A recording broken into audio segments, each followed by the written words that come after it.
আসসালামু আলাইকুম। আশা করি আপনারা সবাই ভালো আছেন। আগামী রবিবার টেক্সটাইল খাতের কী হতে পারে বা টেক্সটাইল খাত নিয়ে বিনিয়োগকারীদের মন মানসিকতা কেমন, বিশেষ করে ক্ষুদ্র বিনিয়োগকারীদের কথা আমি বলবো, বড়দের হিসাব আমি এখানে আনবো না। ক্ষুদ্র বিনিয়োগকারীরা কী চিন্তা করতেছেন এই মুহূর্তে টেক্সটাইল খাত নিয়ে বা কেন চিন্তা করতেছেন, এই বিষয়ে একটু বিস্তারিত ব্যাখ্যা দেবো। ডক্টর ইউনূসের পক্ষে আসলে কী করা সম্ভব সে বিষয়ে একটু ব্যাখ্যা দেবো।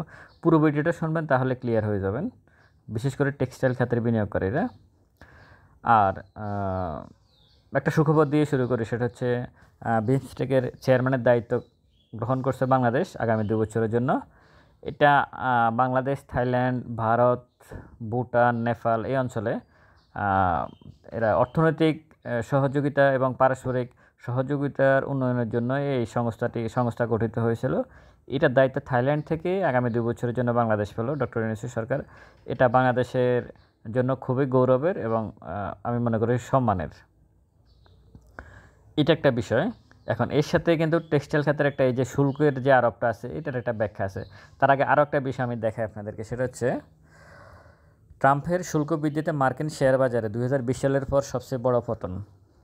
এটা হচ্ছে মার্কিন শেয়ার বাজারে।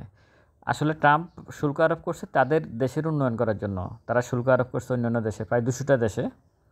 তো সেখানে তাদের তো শেয়ার বাজার সাঙ্গা থাকার কথা, তাদের শেয়ার বাজার তো পড়ার কথা না, কিন্তু তাদের শেয়ার বাজার ডাউন হয়ে গেছে। তার মানে ওই দেশের জনগণ এই বিষয়টাকে ভালোভাবে নিচ্ছে না। তার মানে ট্রাম্প এখান থেকে ব্যাক করার সম্ভাবনা খুব বেশি, এবং সেই রকম অনেক বিষয় থেকে ব্যাক করছে পরবর্তীতে, এবং এটাও ব্যাক করবে বলে আমি মনে করি। কারণ কোনো দেশেই এটাকে ভালোভাবে নেয় তার এই ফাগলাটে ভাবটাকে, কারণ সম্ভব না। সে অর্থনৈতিকভাবে ইউক্রেন রাশিয়া যুদ্ধ করে বা মার্কিন অর্থনীতি সে ধ্বংস করছে। এখন অন্যান্য দেশের উপর প্রেশার ক্রিয়েট করে সে শুল্ক আরোপ করে আসলে খুব বেশি ফায়দা করতে পারবে এটা সম্ভব হবে না। বিশেষ করে অর্থনৈতিক সামরিক শক্তি হয়তো তার অনেক বেশি, কিন্তু অর্থনৈতিক বিষয়টা চীনের সাথে তার কিন্তু কাছাকাছি কিন্তু। সুতরাং এক্ষেত্রে ট্রাম্পকে তার এই অবস্থান থেকে ব্যাক করে চলে আসতে হবে, এটা হচ্ছে মূল বিষয়। এখন এই টেক্সটাইল খাতের বিনিয়োগকারীরা খুব বেশি অস্থির হয়ে গেছে যে শুল্ক আরোপ করছে। আর ভাই, শুধু ট্রাম্প তো টেক্সটাইল খাতের উপর শুল্ক আরোপ করে নাই, সমস্ত পণ্যের উপর, টেক্সটাইল বলেন, ইঞ্জিনিয়ারিং বলেন, মানে উৎপাদনমুখী যা আছে সব কিছুর উপরে সে শুল্ক আরোপ করছে। আর এটা শুধু বাংলাদেশে না, এটা সারা বিশ্বের 200টা দেশের উপরে। বাংলাদেশের উপর তো কমই করছে সে শুল্ক আরোপ হিসেবে। বাংলাদেশ কিন্তু মার্কিন কোনো পণ্য বাংলাদেশে ঢুকলে কিন্তু 74% শুল্ক দিতে হয়। সেখানে সে 37% করছে। আগে 15% ছিল, এখন সেটাকে 37% করছে। আর ডক্টর ইউনূসের পক্ষে এই বিষয়টা সরাসরি ম্যান টু ম্যান ট্রাম্পের সাথে কথা বলে সমাধান করে ফেলবে। আমি আপনাদেরকে এটা অন্তত আমার অভিজ্ঞতা থেকে, আমার জ্ঞান থেকে আমি আপনাদেরকে জানা রাখলাম। এর আগে আপনাদের মনে আছে আবুধাবিতে সম্ভবত বা আরব আমিরাতে যে বিগত সরকারের সময় মিছিল করছিল শেখ হাসিনার বিরুদ্ধে, তখন তাদেরকে জেল জরিমানা অনেক কিছু দিয়েছিল। ডক্টর ইউনূস জাস্ট একটা ফোন করছে, সবাইকে ছেড়ে দিয়েছে। আপনাদের মনে থাকার কথা, জাতিসংঘের মহাসচিব বাংলাদেশে আসছে, এটা আপনারা কিছুদিন আগে আপনারা জানেন। আজকে বাংলাদেশে একটা ভালো একটা দায়িত্ব পেল অর্থনৈতিক সহযোগ মানে ফোরামে। এটাও বাংলাদেশের জন্য অনেক পজিটিভ একটা দিক। আমাদের মুদ্রাস্ফীতি কমে গেছে, আমাদের রিজার্ভ এই মুহূর্তে $25 বিলিয়ন উপরে চলে গেছে, আমাদের জিনিসপত্রের দাম কমে আসছে। এই সমস্ত ইস্যু আমাদের ব্যাংকিং চ্যানেল এই মুহূর্তে পজিটিভভাবে রোল প্লে করতেছে। তাহলে শুল্ক আরোপ করছে সব পণ্যের উপর, সব দেশের উপর। আপনারা এত অস্থির হচ্ছেন কেন, বিশেষ করে টেক্সটাইল খাতের? আর আসলে বিনিয়োগকারীরা বা কেন অস্থির হচ্ছে সেটাও আমি আসতেছি। বিনিয়োগকারীরা অস্থির হচ্ছে এই যে এখানে শেয়ার নিউজ 24 অনলাইন কিছু পোর্টাল আছে, এরা আসলে এরা ফেড এজেন্ট, এরা বড় বিনিয়োগকারীদের থেকে টাকা খেয়ে এরা আপনাদেরকে ফেনেক দেয়। আপনারা শুধু দেখতে থাকবেন, এরা ফেনেক দিচ্ছে আপনাদেরকে গত 3-4 দিন থেকে। টেক্সটাইল খাত শেষ। আসলে টেক্সটাইল খাতের কী হয়েছে আমি বলি আপনাদেরকে। গত 2 মাস টেক্সটাইল খাতে অনেক বেশি আসলে ঢুকছে, স্মার্ট মানি ঢুকছে, যার কারণে এখন শেয়ারটাকে ডাউনে নিয়ে এসে কালেকশন করার চেষ্টা করবে। আপনাদেরকে সিম্পল একটা হিসাব বলে দিই, তাহলে ক্লিয়ার হয়ে যাবেন। টেক্সটাইল খাতে যখন 15% কর আরোপ ছিল, এটা তো বুধবার থেকে কার্যকর হয়েছে, আজকে শুক্রবার, বুধবারে কার্যকর হয়েছে 37%। এর আগে ছিল 15%। যখন 15% ছিল তখন টেক্সটাইল খাতের শেয়ারের দাম কম ছিল কেন, তখন বাড়ে নাই কেন? কিন্তু এখন 37% কমছে। এখন কি শেয়ারের দাম অনেক বাড়ছে টেক্সটাইলের, যে এখন কমতে হবে? টেক্সটাইল খাতের যদি মার্কিন এই ইয়েটা শুল্কটা যদি কার্যকরও থাকে, আমি নিশ্চিত কার্যকর থাকা সম্ভব না। এটা শুধু বাংলাদেশ না, এই অঞ্চলে কোথাও কার্যকর থাকা সম্ভব না। এটাকে কমাতেই হবে তাকে। যদি আমি ধরে নিই তর্কের খাতিরে যেটা কমাবে না, এটা যেভাবে আছে এইভাবেই থাকবে। টেক্সটাইল খাতের পণ্যের উৎপাদন খরচ বাড়বে, মালিকদের ইনকাম কম হবে, কোম্পানির ইনকাম কম হবে। টেক্সটাইল খাতের ইনকাম কম হলে কি হবে? ইপিএস কম আসবে। ইপিএস কম আসলে কি হবে? আপনাদেরকে ডিভিডেন্ড দিতে পারবে না, এই তো। মার্কিন শুল্ক আরোপের সাথে ডিভিডেন্ডের সাথে সম্পর্ক, ক্যাপিটাল গেনের সাথে কোনো সম্পর্ক নেই। ক্যাপিটাল গেন হচ্ছে মার্কেট মেকাররা যে কোনো শেয়ারকে তুলতে পারে। আচ্ছা আমাকে বলেন তো, এই এসপি সিরামিক এবং এসালমের যে প্রাইস বাড়তেছে, এখানে কি কোনো ডিভিডেন্ডের কোনো ইস্যু আছে? কোনো ইস্যু নাই। এখানে এটা হচ্ছে ক্যাপিটাল গেইন হচ্ছে এখানে। এখানে মার্কেট মেকাররা শেয়ারগুলোকে টেনে তুলতেছে, আপনারা শেয়ার কিনতেছেন, প্রফিট করতেছেন। এর সাথে কে শুল্ক বাড়ালো কে শুল্ক কমালো কোনো যুক্তির কোনো কিছু নাই, কিন্তু কোনো কিছু না। আপনারা এটুকু পরিষ্কার থাকেন।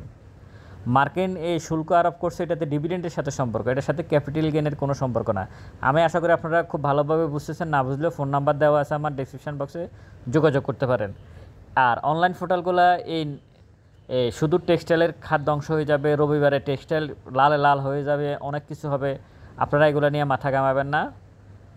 আপনারা যখন টেক্সটাইল খাতের স্টকগুলো কী কী আছে, এখানে আমি যদি কয়েকটা স্টক নাম বলি, FCL, AIL, Alhaj, Alif, Alltex, অর্গান ডিমনে, এফএক্স স্পিনিং, সিএনডে textile, Dhaka dyeing, Delta spinning, ডোমিনেজ, DSSL, Dulamia cotton, Envoy, Square, ETL, family tex, ভ্যাকডিল, জেনারেশন নেক্সট, হামিদ ফ্যাব্রিক্স, এশার টেক্সটাইল। এর বাইরে আরও আছে ধরুন মুন্নু ফ্যাব্রিক্স আছে, এর বাইরে ধরুন সাইহাম টেক্সটাইল আছে, আরও আছে। মোট সম্ভবত 60টা টেক্সটাইল খাতে 60টা শেয়ার আছে। এই 60টা শেয়ারের মধ্যে আপনাদেরকে ডিভিডেন্ড দেয় কয়টা শেয়ার? ডিভিডেন্ড দেয় এনবয় টেক্সটাইল দেয় ভালো, ফ্যাকডিল দেয়, মতিন স্পিনিং দেয়, মালিক স্পিনিং দেয়, হ্যাঁ, স্কোয়ার টেক্সটাইল দেয়। এরকম কয়েকটা টেক্সটাইল আছে যারা একটু আপনাদেরকে ফিটিএল সম্ভবত আছে বা এরকম কিছু একটা আছে, এরা কিছু ডিভিডেন্ড দেয়, ভালো ডিভিডেন্ড দেয়। আমি বিশেষ করে মতিন স্পিনিংটাকেই আমি সবচেয়ে ভালো বলবো। এর বাইরেগুলো কোনো শেয়ার কোনো কোম্পানি 10% ডিভিডেন্ড দিলেই যে সে ভালো এমন কোনো কথা নাই। মানে এই ক্যাটাগরিতে থাকলেই যে একটা স্টক ভালো এটা না। শেয়ারের দাম কতটুকু আছে, তার ফি কত আছে, ডিভিডেন্ড কী দিচ্ছে, এটা অনেক ইম্পর্টেন্ট বিষয়। ফিটা কত একটা শেয়ার, এটা খুবই ইম্পর্টেন্ট বিষয়। এখন শেয়ারের দাম হচ্ছে 80 টাকা, সে 10% ক্যাশ ডিভিডেন্ড দিচ্ছে, ওই 10% দিয়ে আমি কী করব? সেটাই ক্যাটাগরিতে আছে। তো এই যে কোম্পানিগুলো আপনারা দেখতেছেন, এই কোম্পানিগুলো কোন কোম্পানিগুলো ডিভিডেন্ড দেয়? এখন আমেরিকা যে শুল্ক আরোপ করছে এর সাথে ডিভিডেন্ডের সাথে সম্পর্ক, কিন্তু এগুলোর কী হচ্ছে? এগুলো হচ্ছে ক্যাপিটাল গেইন, মানে শেয়ারের প্রাইস বাড়বে, এর সাথে ডিভিডেন্ডের কোনো সম্পর্ক নাই। এখানে এই কোম্পানিগুলো খুব বেশি ডিভিডেন্ড দেয় না, টেক্সটাইল খাতের কোম্পানিগুলো খুব বেশি ডিভিডেন্ড দেয় না। এখানে 5-6টা কোম্পানি শুধু ডিভিডেন্ড দেয়। তাহলে রবিবার আপনাদের কী কাজ থাকবে? কোনো শেয়ার সেল দেওয়া যাবে না। আপনারা যদি যুক্তিসঙ্গত প্রাইসে শেয়ার কিনে থাকেন তাহলে কোনো শেয়ার সেল দেবেন না। এখানে ক্যাপিটাল গেনের বিষয়, এখানে ডিভিডেন্ডের কোনো বিষয় না। আমি তো বললাম কেপিপিএল কোন চুক্তিতে প্রাইস এত বাড়ছে? কেপিপিএল খুলনা প্রিন্টিং, ওখানে কি কিছু আছে? কিছু নাই। এরপরে আপনার এসালম বাড়তেছে, খান ব্রাদার্স কেন বাড়তেছে? বাড়ছিল এত, কী আছে খান ব্রাদার্সের? খান ব্রাদার্সে কি কিছু আছে? কিচ্ছু নাই। তাহলে দাম কেন বাড়ছে? ক্যাপিটাল গেন হয়েছে এই কারণে। এখানে মার্কিন শুল্কের কী হয়েছে, আসলে কোনটার কী হয়েছে এগুলোর কোনো হিসাব নাই। এগুলো গোনা। আপনি রবিবারে যখন মার্কেট ওপেন হবে তখনও কোনো না কোনো শেয়ার দেখবেন 8-10% বেড়ে গেছে, এবং সবচেয়ে বাজার শেয়ার যেগুলো আছে সেগুলোই বাড়ছে গত 2 মাস ধরে। ওগুলো গত 2 মাস ধরে যে শেয়ারগুলোর প্রাইস বাড়ছে ওগুলো কি কোনোটা ডিভিডেন্ড দেয়? কোনোটাই ডিভিডেন্ড দেয় না। তাহলে প্রাইস বাড়ছে কেন? ক্যাপিটাল গেইন, এই কারণে প্রাইস বাড়ছে। বড় বিনিয়োগকারীরা প্রাইস বাড়াইছে, আমরা তার পিছনে দৌড়ছি, প্রফিট করছি। টেক্সটাইল খাত সেরকম একটা খাত, এখানে ডিভিডেন্ড দেয় না, ক্যাপিটাল গেইনের উপর এটাকে কি বলে মার্কেট আপ হয়। ক্যাপিটাল গেইনের উপরে এখানে শেয়ারের প্রাইস বাড়ে, এখানে ডিভিডেন্ড হিসাব করে শেয়ারের প্রাইস বাড়ে না। টেক্সটাইল খাতে ডিভিডেন্ডের হিসাব করে শেয়ারের প্রাইস বাড়ে না, ডিভিডেন্ডের হিসাব করে মাত্র 10-12টা শেয়ারের প্রাইস বাড়ে।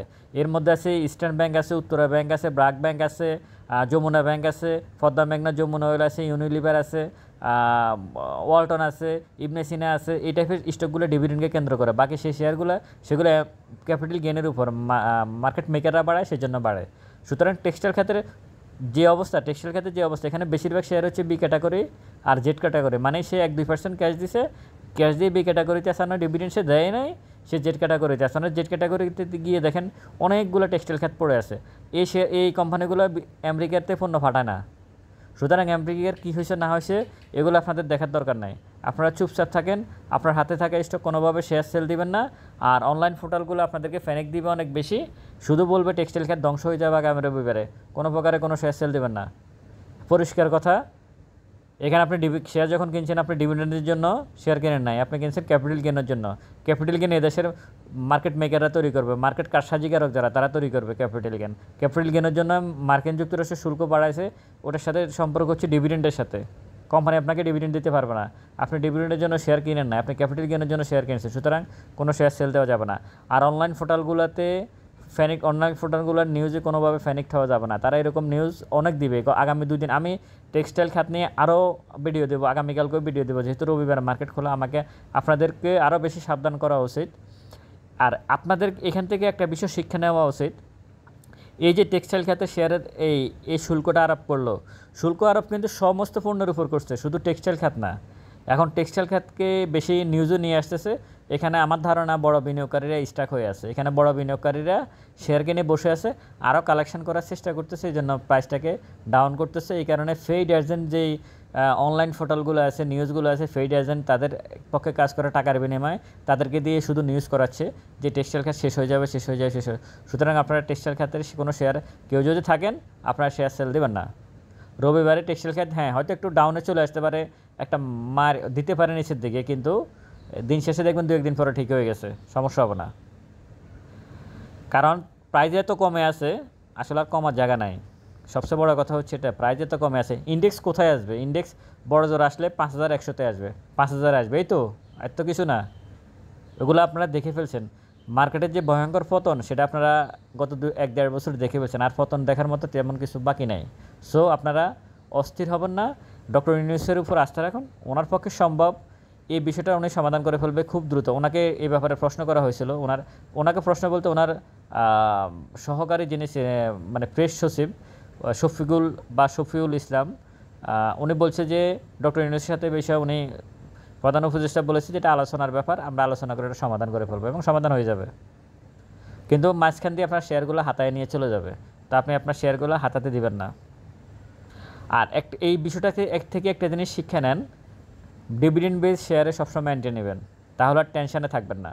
এই যে টেক্সটাইলের এই বুধবার থেকে এটা কার্যকর করবে মার্কিন প্রেসিডেন্ট ঘোষণা দিয়েছে, এরপর থেকে টেক্সটাইল খাতে যাদের শেয়ার আছে ডিভিডেন্ড বেজের বাইরে, মানে টেক্সটাইল খাতে বেশিরভাগই ডিভিডেন্ড দেয় না, কম দেয়, এখানে যারা আছে তারা প্রত্যেকে কিন্তু তাদের ইচ্ছা, কোথায় ঈদ, কোথায় সাত, কোথায় গরুর গোশত, কোথায় মুরগির মাংস, কোনো কিছু কিন্তু আর ভালো লাগতেছে না, আতঙ্কের মধ্যে আছে। নিজের টাকা দিয়ে আতঙ্ক কেনার দরকার নাই। আমার ভিডিওতে আমি সারা জীবন সবসময় বলে গেছি যে ভালো কোম্পানিতে শেয়ার বিনিয়োগ করেন। আপনারা শুধু বলেন যে ভাই প্রাইস বাড়ে না, দাম বাড়ে না, দাম বাড়ে ভাই, সময় হলে প্রাইস এই মার্কেটে 20-30% বেশি প্রফিট হয় না, ওটা আপনি ভালো স্টকে এন্ট্রি নিয়ে করতে পারেন। এখন এই যে আপনার এই টেনশন কিনলেন এই ট্রাম্পের এই ঘোষণার পরে, এখানেও কিন্তু কিছু বিনিয়োগকারী কিন্তু টেনশন মুক্ত, যেমন অ্যানবয় টেক্সটাইলের বিনিয়োগকারীরা, মতিন স্পিনিংয়ের বিনিয়োগকারীরা কিন্তু টেনশন মুক্ত, কারণ তারা জানে তাদের ডিভিডেন্ড বেস শেয়ার, তারা কিনছে ভালো কোম্পানি কিনছে, সমস্যা নাই। কিন্তু বাকি যারা যে কোম্পানি কিনছেন ডিভিডেন্ড দেয় না, তারা তো খুবই আতঙ্কের মধ্যে আছেন এখন। এই যে এত টেনশন কেনার দরকার কি? ভালো কোম্পানির সাথে থাকুন। আর রবিবারে টেক্সটাইল খাত ঠিকই থাকবে, কোনো সমস্যা হবে না, একটু প্রবলেম হতে পারে। আর অনলাইন পোর্টালগুলোর দিকে কানে দিবেন না, ওরা ফেইড এজেন্ট, ওরা টাকার বিনিময়ে এগুলো করেই যাবে সারা জীবন। এখানে আমি তো বললাম, এখানে যে 10 কোম্পানি পরিচালকদের 67 কোটি টাকা শেয়ার বিক্রি, এই নিউজটা গতকাল পরশু করছে। এখানে মুন্নু ফেব্রিক্সকে দেখাইছে, সিপালকে দেখাইছে, আরও অনেকগুলো কোম্পানিকে দেখাইছে, অথচ এই নিউজটা হচ্ছে আরও 3 মাস আগের, সেটাকে এখন নিয়ে আসছে, মানে গত পরশু পোস্ট করছে, যাতে আপনারা যাতে ফ্যানিক্ট হয়ে যান, ফ্যানিক্ট হয়ে টেক্সটাইলের শেয়ারগুলো সেল দিয়ে দেন। সুতরাং অনলাইন পোর্টালগুলোর উপর কোনো আস্থা রাখবেন না। আপনারা প্রতিটা নিউজ ভালোভাবে নিখুঁতভাবে পড়বেন। যদি আপনার কোনো নিউজ সম্পর্কে সন্দেহ হয় যে আচ্ছা ঠিক আছে নিউজটা এরকম একটা নিউজ করলে আমি দেখি পড়ি পুরোটা কী বলতে চাইছে, যেমন এখানে একটা নিউজ আছে যে এখানে একটা নিউজ আছে যে ট্রাম্পের শুল্ক বৃদ্ধিতে মার্কিন শেয়ার বাজারে 2020 সালের পর সবচেয়ে বড় পতন। অনেকে কিন্তু মনে করবে মনে হয় বাংলাদেশের শেয়ার বাজারে বড় পতন হয়ে গেছে, বা অথবা থাইল্যান্ডের শেয়ার বাজারে বা চীনের শেয়ার বাজারে বড় পতন হয়ে গেছে। পুরো জিনিসটা ভালোভাবে পড়বেন, পড়ে বোঝার চেষ্টা করবেন কি বলছে। এই দেখে দেখেছে নিচে লেখা আছে বড় পতন, সবচেয়ে বড় পতন। এই লাইনটা পড়িয়ে অস্থির হওয়ার কিছু নাই, পুরো লেখাটা পড়বেন, তারপর সিদ্ধান্ত নেবেন যে আসলে কী লেখছে। ভালো থাকবেন সবাই। রবিবারের টেক্সটাইল ক্ষেত্রে বিনিয়োগকারীরা একটু সাবধানতা অবলম্বন করবেন। কোনোভাবেই যুক্তিসঙ্গত প্রাইসে শেয়ার কিনে থাকলে কোনোভাবেই আপনি শেয়ার সেল দিবেন না, চুপচাপ বসে থাকবেন। ভালো থাকবেন সবাই। আসসালামু আলাইকুম।